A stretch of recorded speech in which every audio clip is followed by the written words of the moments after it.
waaw asalaamaaleykum ginnaaw bu ñu sant suñu Serigne Dame Diouf lambaay bi ñi ngi bëggee bu baax a baax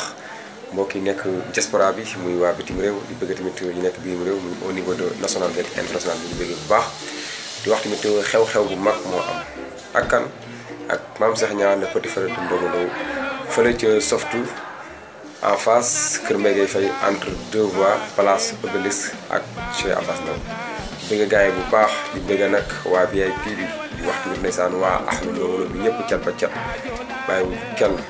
képp kuy bëggee Ndongo Lo képp kuy bëggee Mame Cheikh Niang rawatina waa Pikine waa deuxième robinet Pikine Icotaf Pikine tali bu mag Pikine tali bu bees Pikine tali bu mag te Pikine tali ridis ak ñëpp ñu ngi bëgg gaay ba ci waa tali bu bees ak ñëpp di wax ni gaay yi mbir maa ngi noonu xew-xew baa nga noonu le 19 janvier ak Mame Cheikh Niang soirée en live lay doon fële ca Softu en face Kër Mbaye Faye moom lay doon di bëgg gaay bu baax a baax di wax tamit ndeysaan lancé nañu appel yi ñëpp xanaa di dolliwaat rek di wax ni affaire bi seen mbir la du mbiru bëgg ndongo du mbiru Ababacar Mbaye Thiam du mbiru keneen ak keneen affaire bi seen yëf la yéen fans yi yéen waa àdduna yéen waa au niveau de national ak international ak ñëpp mbiri seen yëf la di wax ni télé baa nga noonu yéen a nga noonu à l'instant ni tamit am nañ numéro WhatsApp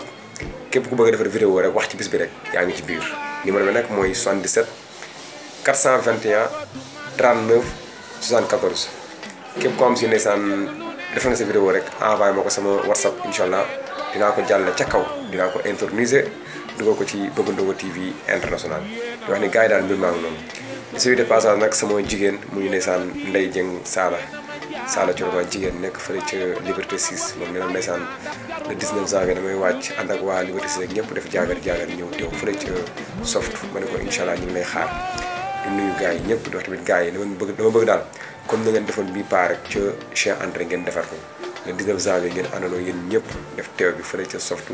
en face deux voies place Obélisque ak Cheikh Abass Ndao ñu bëgg gars yi bu baax a baax jaajëf gars